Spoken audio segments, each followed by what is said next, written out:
Hi. So Stephanie and Marty, welcome, and thanks so much for being here. We know you guys are busy. Actually, we were talking that Marty's got deliveries to make, and he already delivered to Stephanie, so that's good, but you got to go cook. So first, we're going to focus on the farm. With Mario, we'll kind of focus on the table, but we're going to focus on the farm side. But let's start maybe by looking at some photos of Marty's farm, and then some of the food that we actually get from it, that Stephanie, that you make from it. So we're going to ask you to turn around. So Marty, can you describe what's going on here? This is one of our fields of ancient wheat that we do. We grow 5 or 6 different kinds of wheats and rye and barley and on and on and on. But this is one that is close to being harvested a few months ago that we actually harvest and then turn into flour that Stephanie gets to use in her restaurant. And when you talk about ancient, you're talking about like 10,000 years old. I mean, like, seriously. Some of these wheats are 10,000 years old, up to 400 years old. That's amazing. So the 400-year-olds are just, whippersnappers. That's right. So what's going on here? What is that? So on Spence Farm, it's my wife Chris who's driving the ancient tractor that is harvesting the ancient wheat with the ancient combine. This combine is from the 1940s, and our 23-year-old son Will is kind of watching to make sure that everything is going in the way it should. And he's the 8th generation. He's the 8th generation, 8th generation on this farm, correct, which yes. is amazing. All right, so let's take a look and see what's going on. What is this? All right, gorgeous these close-up? are some of the seed heads of that particular wheat. If they are bending over, like you see in the background, that's a good thing. Okay. That means that they have wheat in them. If they're standing straight up, these are still immature. And if they're mature and brown and standing straight up, it's not so good. Okay. You don't have much crop then. All right, so all of you wheat farmers here, you probably know Now you this. know. The rest of us, that's news. All right. And now food. Stephanie, what's going on with this? Oh, those are some of the breads that we make at Little Goat Bakery for Girl and the Goat and Little Goat. And it's been interesting since we opened a couple of years ago, or since we had Girl and the Goat. Greg, who was our bread maker then, has been working with Marty to explore using these different wheats. And we do a lot of blind taste tests, which I think I love blind taste tests of any kind.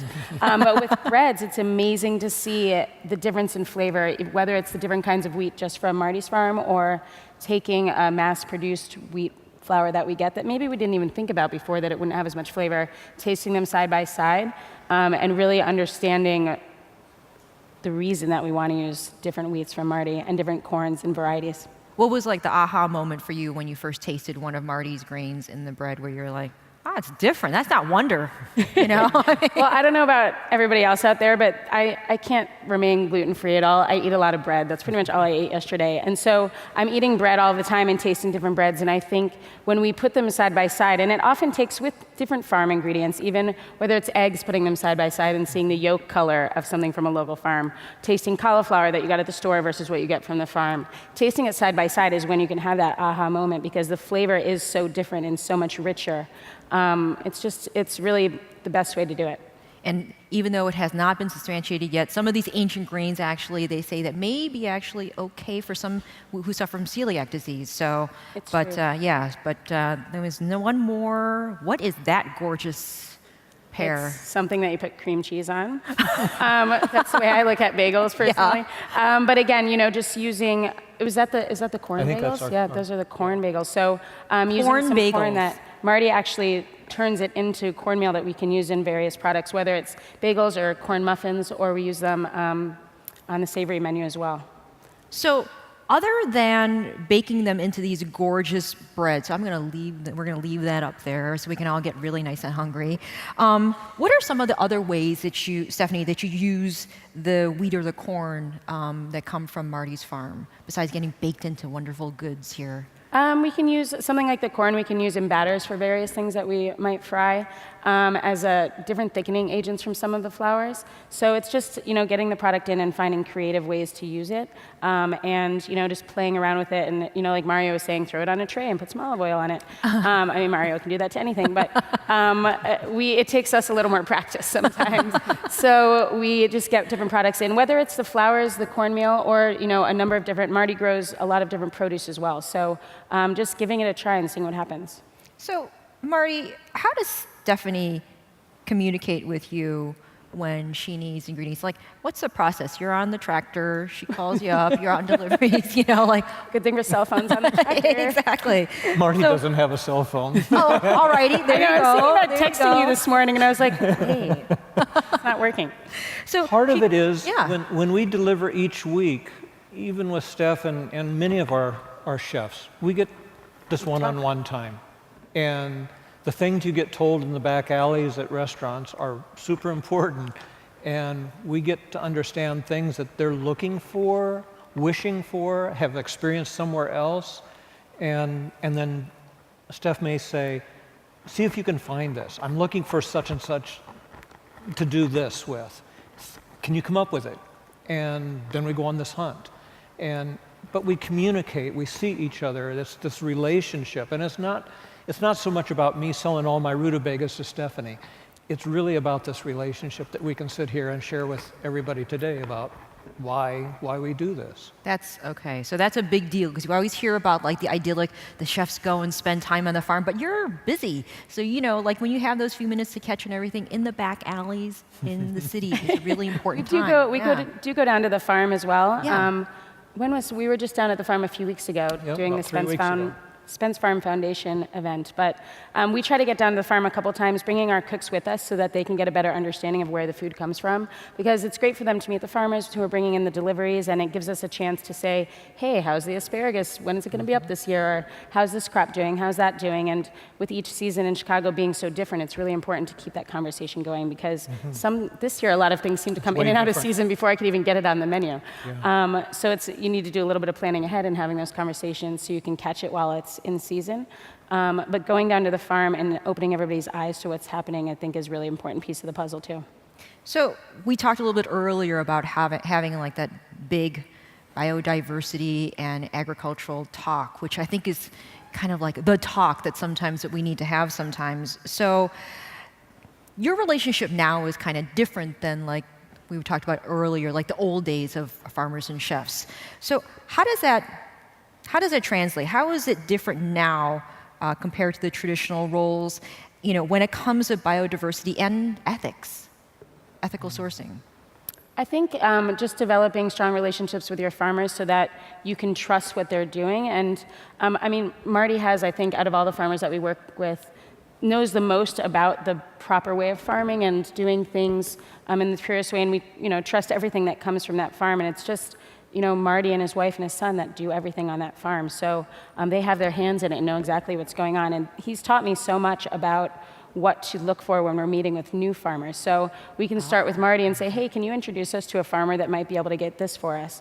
And he actually has a group of smaller farmers, the stewards of the land, that we can go through to get some other products that Marty's not growing. So it's about developing relationships with farmers, asking questions, because just because you're getting something local doesn't mean that it's grown properly, doesn't mean the animal's fed properly.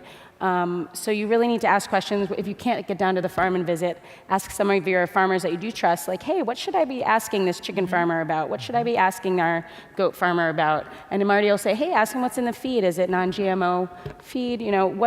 What questions can I ask to make me know I'm getting the best product? Yeah, so it's all that relationship talk, it's very translates over. And when you talk about proper farming, what you're doing, Marty, Stephanie's not talking about just you dig the hole and you cover it and you water. It's That's what I do. Yeah, right. So what's proper farming? What does that mean? First, everything that we consume as eaters begins with the soil. And there's only so much soil left. And if we don't take care of what we are given, we're not going to eat for that long. And so we start with the soil. We don't use any of the chemical inputs, but we take care of that soil. We also then try our best to take care of those plants. So if we have a healthy soil, we're going to have more healthy plants, hopefully more healthy consumers.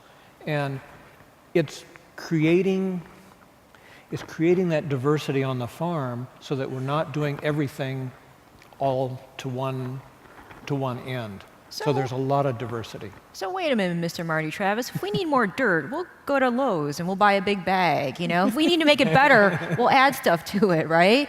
So like, how hard is it to have soil? You know, like soil is soil, it's there. Ah, but Oh, right.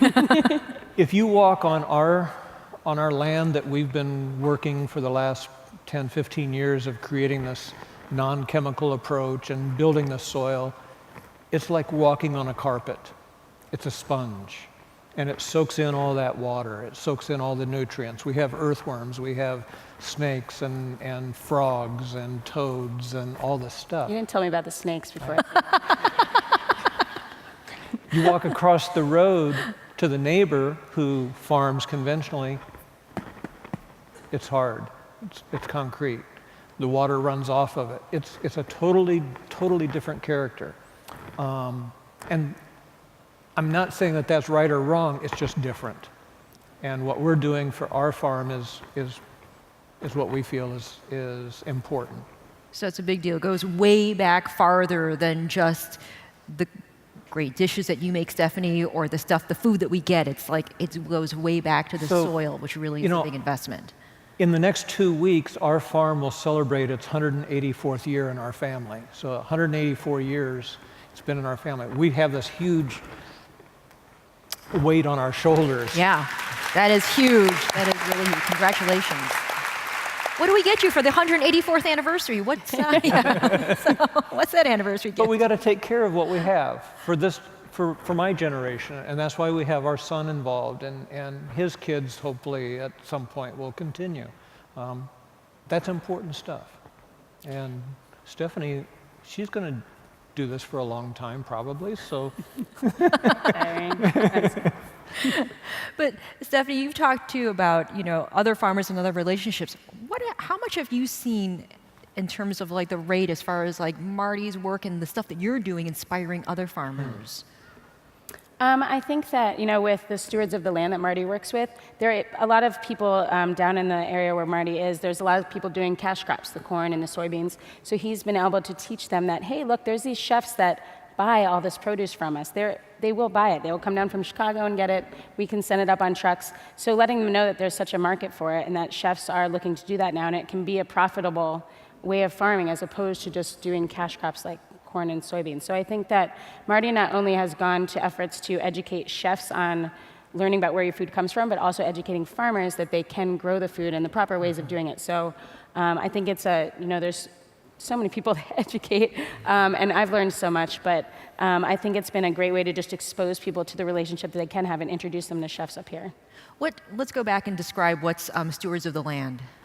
The Stewards of the Land, I'll back up. About 10 years ago, when we first actually met Stephanie and a half dozen other chefs, we realized in the first 2 weeks that we weren't going to be able to supply all of them. And instead of feeling like we're going to just ramp up and do it all ourselves, we also saw that so many young people were leaving our communities and we wanted to bring them opportunities. So we created a group of young farmers called Stewards of the Land. And that group started with 25 small family farms. The majority of them were under the age of 18. Wow. So we had one 14-year-old who was supplying Frontera Grill with 600 pounds of tomatoes a week during 14? The summer. Whoa. That's pretty That's a good summertime gig. Yeah.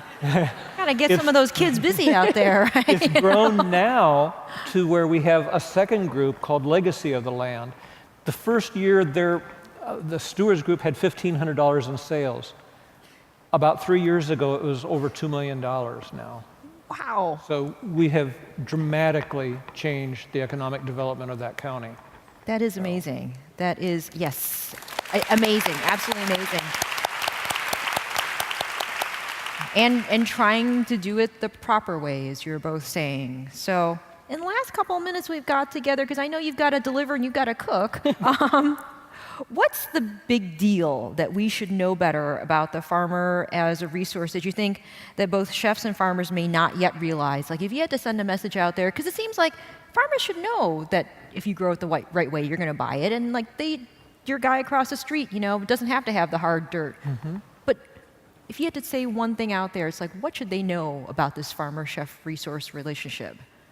I think that because farmers know what they're doing, and you know a lot of stuff that I just still don't know. Just realizing that just because chefs we're buying local and we're buying from our farmers, we still have a lot to learn. So I think chefs are more eager now to learn a lot of that stuff. I didn't even know, how onions exactly grew until I went out to Nichols Farm. Just little things that seem so second nature to you, probably. So having the farmers realize that about chefs, and chefs really realize what, the farmers can be our encyclopedias to learn about all the produce that we're getting, really use each other as resources. I think it's just really important to keep asking questions and keep learning more. And I think the takeaway for all of us, we're all involved in this. It's not just the farmer and the chef, it's the farmer and you. So get to know your farmer. Begin to choose wisely where you get your food. Develop that same relationship. Ask those questions. Get to know your farmer. It's super important. And then encourage more farmers, because we need more of us to do what we're doing. That's the takeaway. Thank you so much, Stephanie Izard, Marty Travis. We know you're busy and we really appreciate it. Thank you so much for joining us.